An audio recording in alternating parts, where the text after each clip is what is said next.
You think it's all skill that wins Legends PvP? Nope, not since these abilities existed.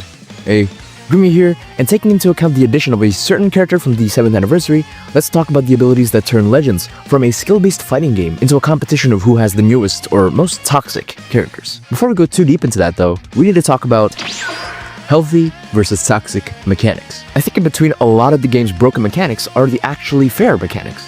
Think about abilities like the Solar Flare or Frieza's Telekinesis. Flash and Immobilize are both really well implemented status effects, or abnormal conditions I guess is the actual official term, where it's inflicted by a telegraphed attack requiring fast reaction times on the receiving end. It's easy to punish from a close range attack even if you don't get out of the way.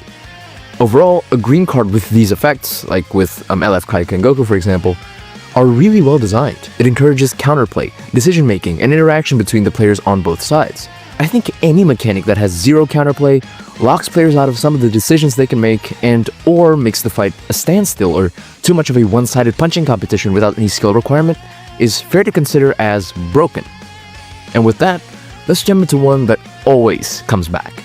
Infinite combos. Infinite combos have always become a recurrent problem that pops up every now and again when certain units release. Think OG LF Vegito Blue from the 2nd anniversary, Evo Ken, the Tournament of Power Duo, and Ultra Vegito Blue as well. The game has definitely done its fair share of cracking down on this kind of gimmick by increasing the long combo penalty and making it more brutal and effective for actually stopping combos.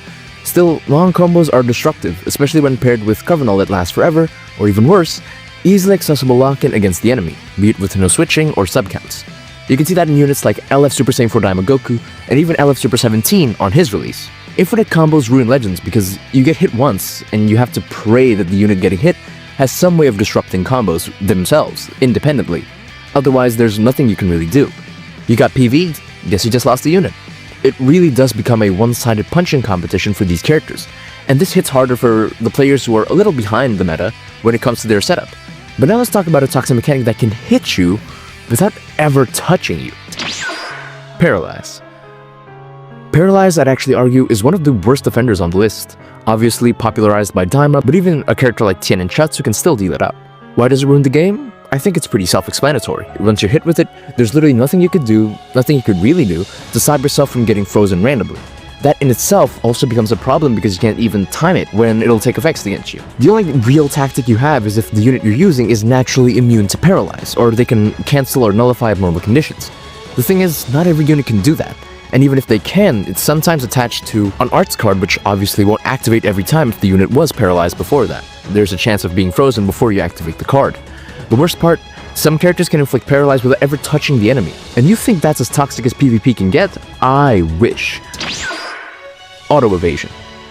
Auto Evasion is obviously the core ability for this video. It's an ability exclusive to the Ultra Instinct Goku units, be it signed or mastered. And sure, Jackie Chun technically has it too, but everyone looked into it for a week during the Dragon Ball campaign then immediately stopped caring.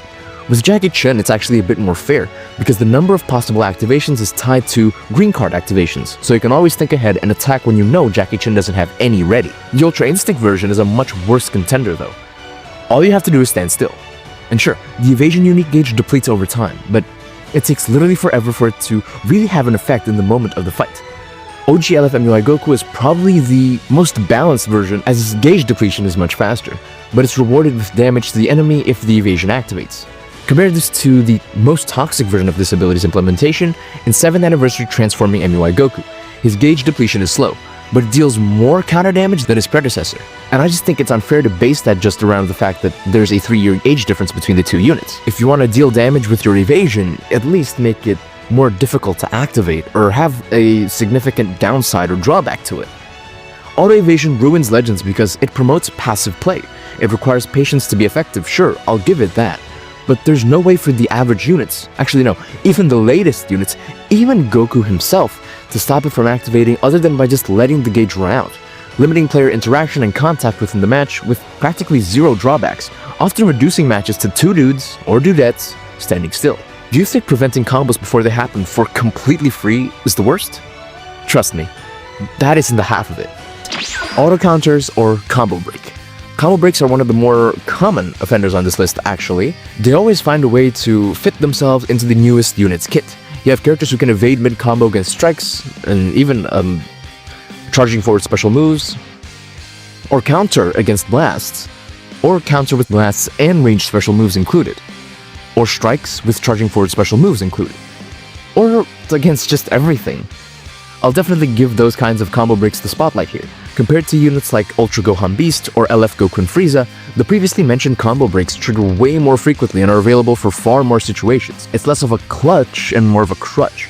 Honestly, the thing that gives combo breaks the power to ruin the game is the sheer number of them attached to different units out there, as well as how some activate for practically for free. Modern combo breaks are built to activate in any situation the countering unit is in.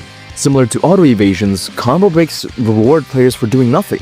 Yeah, and there are some units who have the ability to negate the follow-up to the counter or negate the counter altogether, but a majority can't.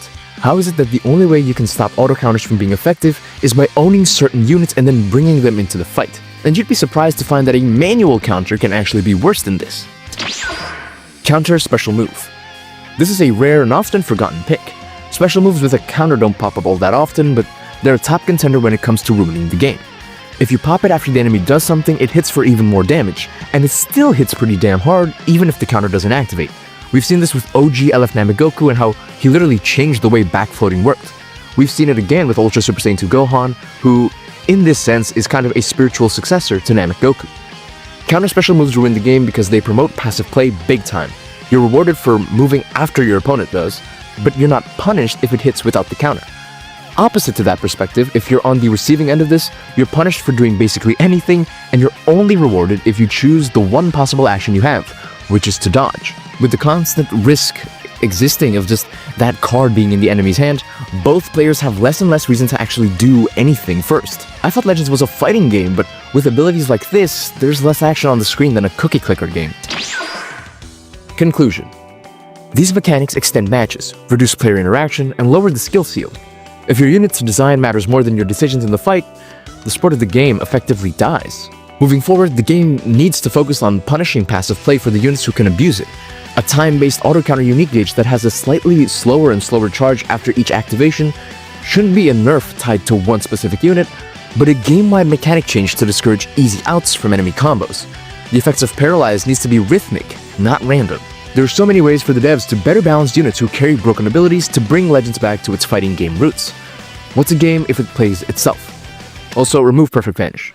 What do you think is the worst game-ruining mechanic? Let me know in the comments, and if you want to check out my 7th Anniversary Ultra predictions, you can check out the video on your left. If you want to check out my reaction to your predictions, you can go to the video on your right. And yeah, I think that'll do it for this one. Bye, thanks for watching, never stay perfect, always get better. Peace.